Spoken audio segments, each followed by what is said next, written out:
Why has Taiwan's defense spending hovered at an itty-bitty 2% of GDP, just $16.9 billion, while they face an existential threat 100 miles away? Is that even legal? However, that's not the whole story, because we'll soon learn that looking at Taiwan's defense strategy simply through the lens of comparing numbers of tanks and fighter jets, it might be an overly simplistic approach. Because from Taiwan's perspective, diminishing returns and investing money in creative outside-the-box ideas might just be their best bet for survival. On the other hand, high-ranking US generals and defense analysts are raising the alarmist alarm that Taiwan isn't spending nearly enough, and they're spending the wrong way to deter China. Some analysts claim Taiwan's military leadership has abandoned their asymmetric warfare plan for an unrealistic strategy that pits them in a head-to-head fight with the enemy. It's time to don your tropical camo and take a closer look at the Fortress Island of Taiwan strategy to keep their people free. But first, a lot of viewers have emailed me worried about the stability of goat gun supply chain. I've spoken directly with goat gun manufacturers and learned how their logistics operate. Each goat gun requires 120 pounds of rare earth metals due to the fact that they need to be run through the Department of Defense Advanced Miniaturizing Shrink Ray. This makes each non-firing goat gun 1/3 scale size and leaves that nice shrink ray smell that everyone's grown accustomed to. Spicy. Don't worry though, the goat gun supply chain is working as expected, so if you order the new AK-12 or SIG MCX model, it'll be the perfect gift for your family, friend, or if you're a CIA agent trying to stand up a mercenary army to overthrow a third world government. Goat guns obviously can't be made just from any old steel. They're meticulously crafted from die-cast metal, giving them some nice weight at around 16 ounces. I've been blown away by how many of you have been ordering your own goat guns, which has forced us to go into surge production, building new facilities in order to keep up with your arms orders. Click the link in the description or pinned comment below to get your own non-firing goat gun today. So in a weird counterintuitive way, what we see is Taipei's defense spending has steadily decreased from its highest point of 7.6% GDP in 1979 down to its lowest point of 1.6% of GDP in 2016. But what are some of the reasons for this? Well, a paper written by Stephen Lee for University of Washington, he points out that part of the limitation of defense spending in Taiwan can be attributed to physical geographic considerations. So Taiwan has an incredibly small landmass of about 36,000 kilometers, or about the same size as the US state of Maryland. What this means is that the island nation will quickly reach what's called a point of saturation when it comes to available space of staging, testing, operating, storing, maintaining, and placing military hardware very quickly. Basically, at a certain point, you can't practically or physically expect to cram any more missile defense systems or tanks into one small location. If you tried cramming the entire US military into the state of Maryland, then it might be a little bit safer, but there'd be no room for anything else that's important, like Applebee's or Starbucks on every block. There's only so many M1 Abrams tanks that you can double park at the Taiwan Semiconductor parking lot.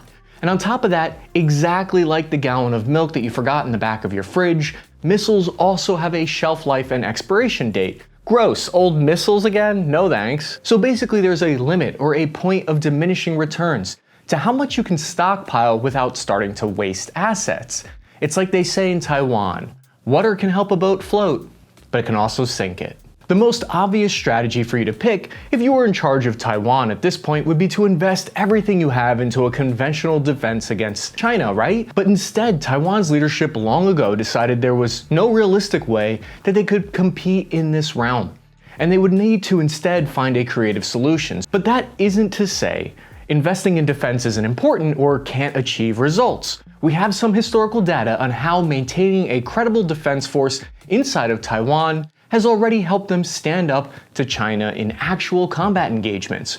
For example, in 1958, during the Second Taiwan Strait Crisis, Taiwanese pilots flew their F-86 Sabre jets equipped with American AIM-9B Sidewinder missiles against China. This was the first time infrared air-to-air missiles were ever used in combat.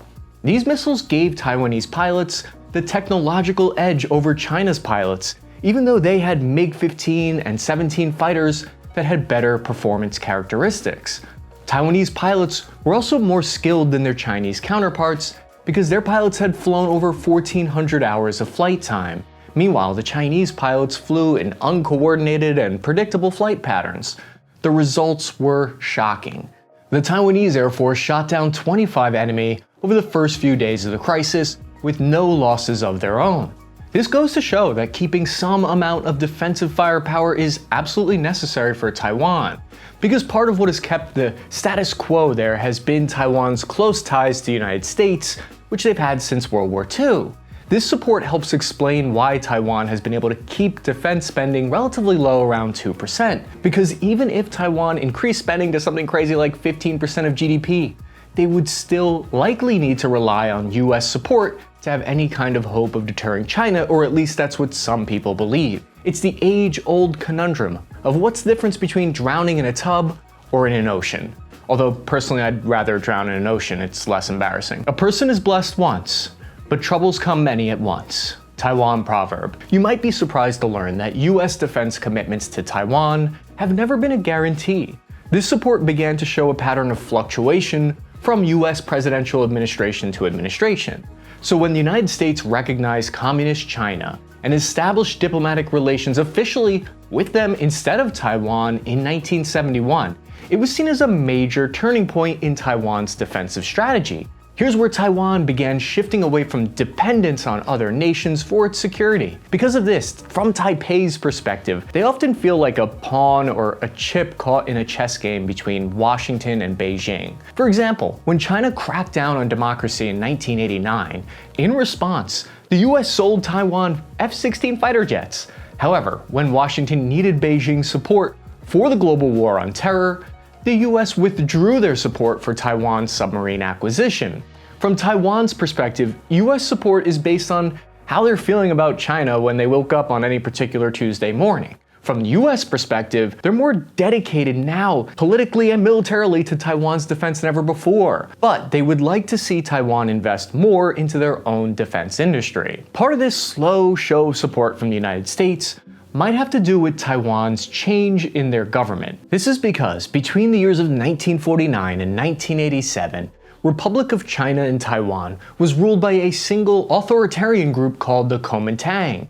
They then changed their constitution in the 1980s and 1990s in order to democratize their government and end the emergency resolutions that had kept their government in a state of martial law since the Civil War decades prior. Going to the democracy route may have earned some additional brownie points with the allies in the United States. This strategy of securing political allies like the US is actually key to Taiwan's defense strategy, and what allows them to spend less on defense. And this ideological split is part of the reason as to why Taiwan's population today rejects reunification. According to this Brookings Institute poll, they found that 8% of respondents in Taiwan have a positive view of the PRC's form of authoritarian government. That's it. Along with the freedoms of democracy came the prosperity of free market, and that's what led to what was called the Taiwan Miracle, where they rapidly industrialized within just 30 years. The gross national product of Taiwan grew by 360% from 1965 to 1986. Holy moly, that's fast.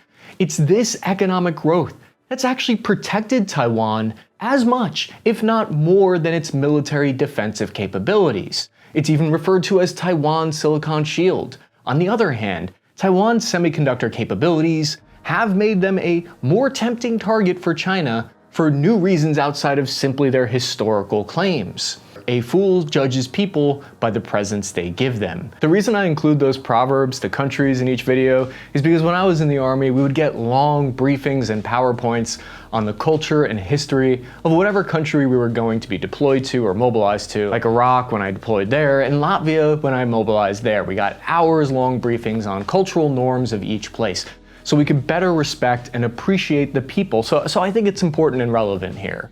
The entire theme of Taiwan's defense strategy recently has been what's called asymmetric instead of symmetric or conventional.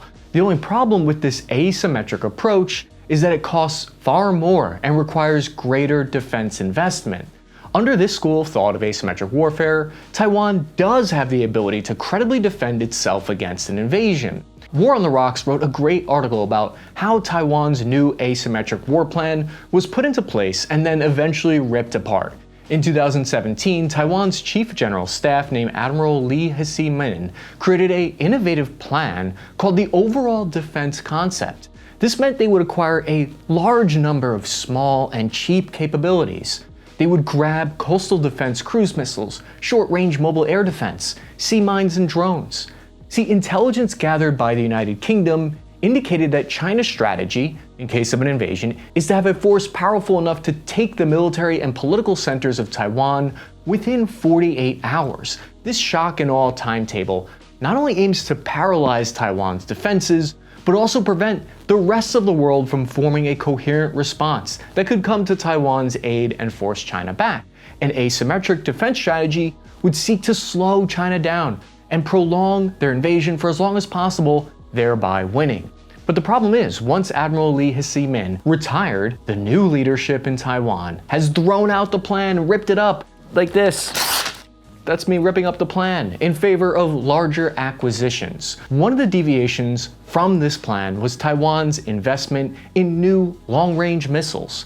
Their natively produced Fang 3 anti-ship missile has a stated range of up to 600 miles.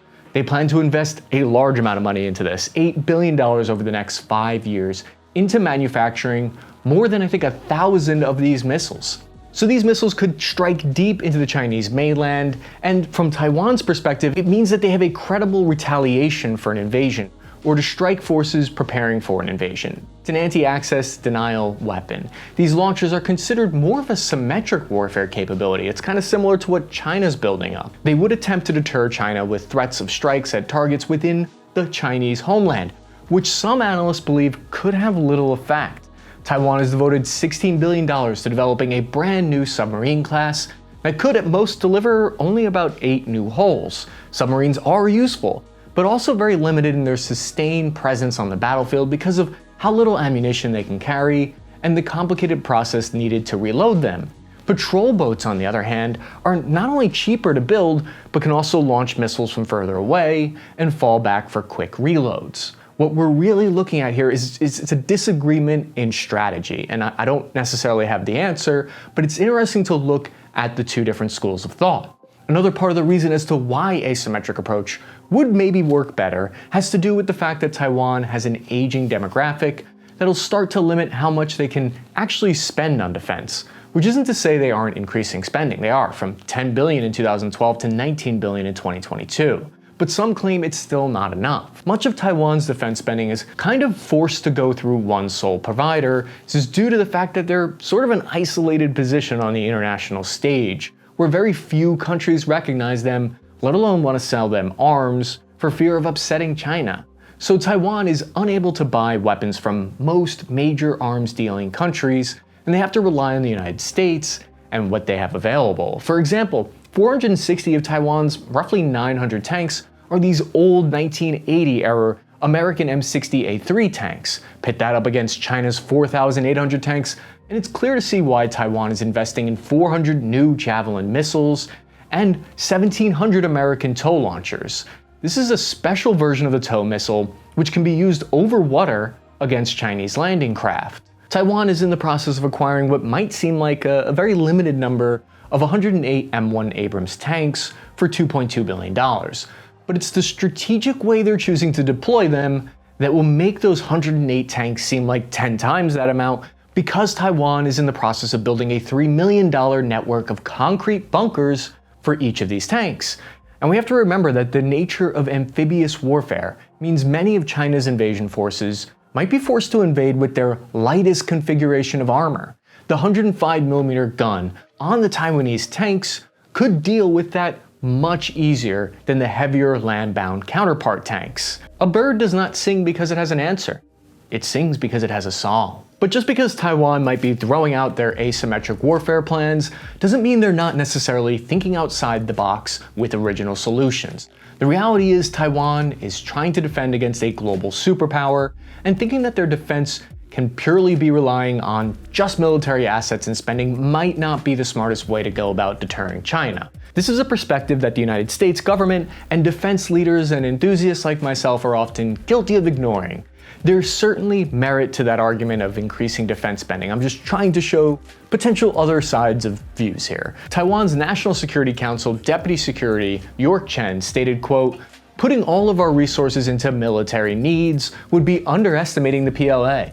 Defense requires more than military capabilities. Americans and Europeans see Taiwan in their own image. They need to better understand Chinese history, thinking, culture, and methods. So I think what he's referring to here is that they're not just attacking with military assets, they're attacking in unconventional ways, as we'll see in a second. Many in the East see the conflict as a political problem, not a military one. And so according to Stephen Lee's paper, Taiwan's leaders have tried to prioritize consolidating US political support and managing disinformation flows into their society. Through $500 million in foreign assistance, they've promoted economic development in the region to build allies in order to counter the PRC threat. So from Taiwan's point of view, military upgrades and modernization are subordinate, and they serve the purpose of their political and economic goals, which they see as better defense. This is called soft diplomacy. This is because China has also invested in non-military efforts. They've run disinformation campaigns inside of Taiwan. They've dedicated enormous amounts of resources towards social engineering efforts. They've tried to sway Taiwan's population to want to reunify under Chinese communist rule. He who asks is a fool for 5 minutes, but he who does not ask remains a fool forever. I'm a fool forever. Taiwan has an active duty military of around 215,000 personnel and a large contingent of reservists numbering around 2 million. This sounds like a lot, but remember, these aren't all combat troops. With large numbers of both active and reserve forces fulfilling support roles like logistics, medical support, communications, and more, Taiwan had been shifting to an all-volunteer force in the early 2000s when cross-strait relations were much better at that time. But since then, the worsening diplomatic situation and their aging demographics have forced the Taiwanese government to abandon these plans and expand their conscription system. While oftentimes conscripts don't generally perform as well in combat as volunteer soldiers, this can depend on how motivated and how well trained a nation's conscription is. And by all accounts, the Taiwanese military has an extremely well-motivated soldiers that can inspire their conscripted comrades. But the power disparity remains at sea. Taiwan only has 4 older destroyers and 44 frigates of various quality against China's growing modern fleet of 417 warships. So in a series of high-profile war games, the Center for Strategic and International Studies mapped out several scenarios where the US and Japan came to Taiwan's aid against the Chinese invasion. In almost every matchup, China was defeated, but at a tremendous cost to all involved, with Taiwan itself left in ruins. And herein lies one of the reasons as to why Taiwan is likely not solely betting on increasing defense spending. Because in any scenario where war happens, Taiwan would likely be destroyed, wiped off the map, whether they win or lose. It's in their interest to invest everything they have into preventing a war. The United States and China would be crippled, but they would still exist. Taiwan would be flattened. And so they're doing everything they can to avoid a direct confrontation. There are a whole host of reasons Taiwan could be doubling down on a more symmetric warfare strategy. War on the Rocks writer Hunziker believes at the top of the list is good old-fashioned politics. Taiwan is a democracy, which means leaders at the top need to appeal to voters at the bottom. It's a very hard case to justify increasing a defense budget by 5 or 10% when the average defense-minded voter will never see the hidden drone launching platforms or the secret mountain tunnels. But all that increased spending looks a lot better during election season when F-16s fly overhead or brand new tanks and infantry fighting vehicles start showing on a parade field. To really understand why it's difficult for Taiwan to increase defense spending even if they want to, even if it seems like a no-brainer to some on the outside, you have to understand Taiwan's internal politics. Taiwan's president is trapped between a rock and a hard place. The only way to justify massive defense increases is if the population believes there's a threat. And if they believe there's a threat, then it will cost her votes. Ride a mule while you're looking for a horse. Taiwan has the defensive framework and industrial capacity to make for a successful porcupine strategy. And that seems to have kept China at bay so far. Despite being a tiny island compared to the vastness of China, wargames and objective analysis still favor a Taiwanese victory if they can delay and hold off an invasion long enough for help to arrive. But that isn't expected to hold true for much longer for Taiwan, and they might need to increase their defense spending much more than they already have if they're not going to get bogged down on procurement projects with long lead times that might not deliver anything in time to make it to the fight. But in the short term, sticking to the principles of asymmetric warfare seems like it might be a safer bet, but only time will tell which approach is right. I'm your average infantryman, Chris Cappy. If you like this video, feel free to check out this one right here and check out the foobar and grilled t-shirt if you want to grab this. I like this. I wear this every day. I never wash my clothing, not ever.